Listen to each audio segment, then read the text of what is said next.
नमस्ते दोस्तों, स्वागत है आपका बिजनेस बातें विथ टैक्स सेलर। मैं हूं आपका दोस्त अवधेश और आज हम बात करेंगे एक ऐसे टॉपिक पे जो हर बिजनेस ओनर या अकाउंटिंग स्टूडेंट के दिमाग में एक बार तो आता है। ये है प्रॉफिट एंड लॉस स्टेटमेंट। और सवाल ये कि इससे प्रॉफिट एंड लॉस क्यों बोलते हैं, प्रॉफिट और लॉस क्यों नहीं। तो रेडी हो जाओ, चलो शुरू करते हैं।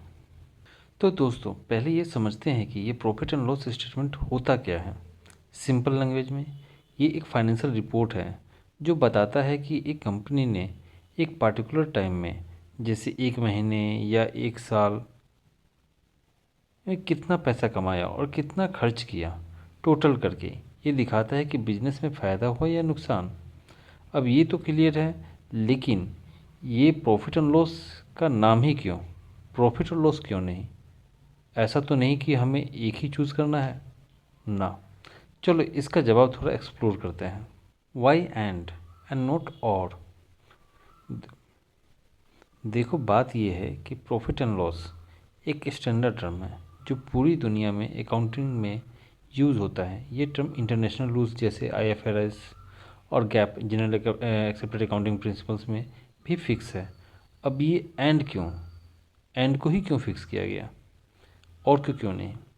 क्योंकि ये स्टेटमेंट पूरा पिक्चर दिखाता है। तुम्हारे बिजनेस चाहे प्रॉफिट में हो या लॉस में, ये दोनों चीज़ों को कवर अप करता है। और बोलने से लगता है जैसे बस एक ही ऑप्शन है, या तो प्रॉफिट या फिर लॉस। पर रियल लाइफ में बिजनेस का रिजल्ट तो इन दोनों का कॉम्बिनेशन होता है, डिपेंडिंग ऑन रेवेन्यूज़ और एक्सपेंसेस। मिसाल के लिए, अगर तुमने अपनी दुकान में 1 लाख का सामान बेचा और 80,000 का खर्चा हुआ तो 20,000 का प्रॉफिट। लेकिन अगर खर्चा 1.2 लाख हो गया तो 20,000 का loss. Profit and loss statement ये दोनों सिचुएशंस को हैंडल कर रहा है, इसलिए यहाँ पे एंड यूज होता है। क्लियर? नेक्स्ट, प्लस ये टर्म काफ़ी पुराना है। अकाउंटिंग की दुनिया में प्रॉफिट एंड लॉस का यूज़ इतना कॉमन है कि ये एक ब्रांड जैसा बन गया है। जैसे चाय में ताजमहल बोल सकते हैं। प्रॉफिट और लॉस बोलने से थोड़ी सी कन्फ्यूजन हो सकती है, प्रॉफिट और लॉस बोलने से थोड़ी सी कन्फ्यूजन हो सकती है, क्योंकि लगता है जैसे दो अलग चीज़ों में से एक चुनना है, या तो प्रॉफिट को चूज करो या फिर लॉस को चूज करो। पर प्रॉफिट एंड लॉस स्टेटमेंट तो पूरा हिसाब देता है, इसमें दोनों ही इंक्लूडेड होते हैं, इसमें दोनों का ही आउटकम्स आता है। Why profit and loss account and not profit और loss account in legal way. Legally profit and loss account is the profit and loss account is the correct term, क्योंकि ये एक फिक्स्ड अकाउंटिंग स्टैंडर्ड का हिस्सा है जो companies act 2013 और Indian accounting standard इंडेस में डिफाइंड है। प्रॉफिट और लॉस साउंड्स ऑप्शनल, बट ये अकाउंट दोनों प्रॉफिट और लॉस को एक साथ कवर करता है, तो एंड यूज होता है और नहीं। कंपनीज अकाउंट 2013 का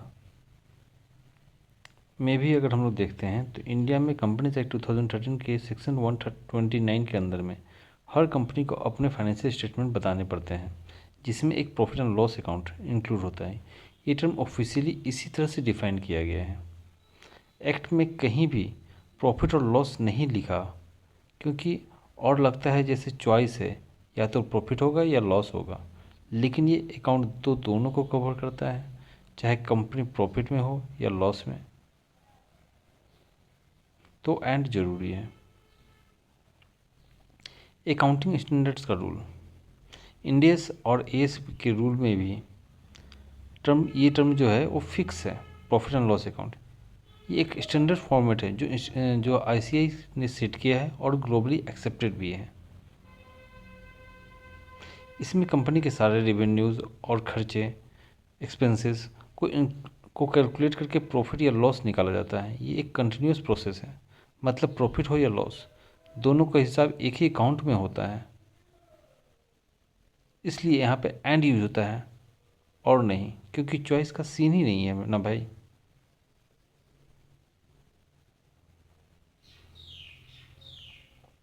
लीगल और अकाउंटिंग लैंग्वेज में क्लैरिटी बहुत ज़रूरी होती है। प्रॉफिट और लॉस बोलने से लगता है जैसे कंपनी बोल रही है भाई ये तो प्रॉफिट होगा या लॉस होगा, देखते हैं क्या होता है। लेकिन प्रॉफिट एंड लॉस बोलने से ये क्लियर होता है ये अकाउंट दोनों को एक साथ हैंडल कर रहा है। तो यहाँ पे कोई कन्फ्यूज़न नहीं है, केवल कंक्लूज़न है। ये टर्म ग्लोबली भी एक्सेप्टेड है, सेम है आईएफआरएस में भी। Statement of profit and loss he use होता है, प्रॉफिट और लॉस नहीं। तो इंडिया में भी सेम स्टैंडर्ड फॉलो होता है, बिल्कुल डिजिटल इंडिया वाला सीन। वाई इट मैटर्स, अब ये समझना क्यों ज़रूरी है, क्योंकि अगर तुम बिजनेस चला रहे हो या अकाउंट्स पढ़ रहे हो तो ये टर्म भी हर जगह मिलेगा, फाइनेंशियल रिपोर्ट्स में, बैंक लोन्स के लिए, या इन्वेस्टर से बात करते वक्त प्रॉफिट एंड लॉस अकाउंट बोलने से सबको एकदम क्लियर हो जाता है कि तुम बिजनेस के परफॉर्मेंस की बात कर रहे हो पूरी ट्रांसपेरेंसी के साथ। और एक बात, अगर कभी कोई सॉफ्टवेयर या रिपोर्ट में प्रॉफिट एंड लॉस दिखे और तुम सोचो ये क्या है, तो बस ये याद रखना, ये एक समरी है जो बताता है कि तुम्हारा बिजनेस कैसे चल रहा है। प्रॉफिट हो या लॉस, ये स्टेटमेंट दोनों को कवर अप करता है, ना कि प्रॉफिट को ना कि लॉस को। इसलिए एंड वाला टर्म जो है वो परफेक्ट है।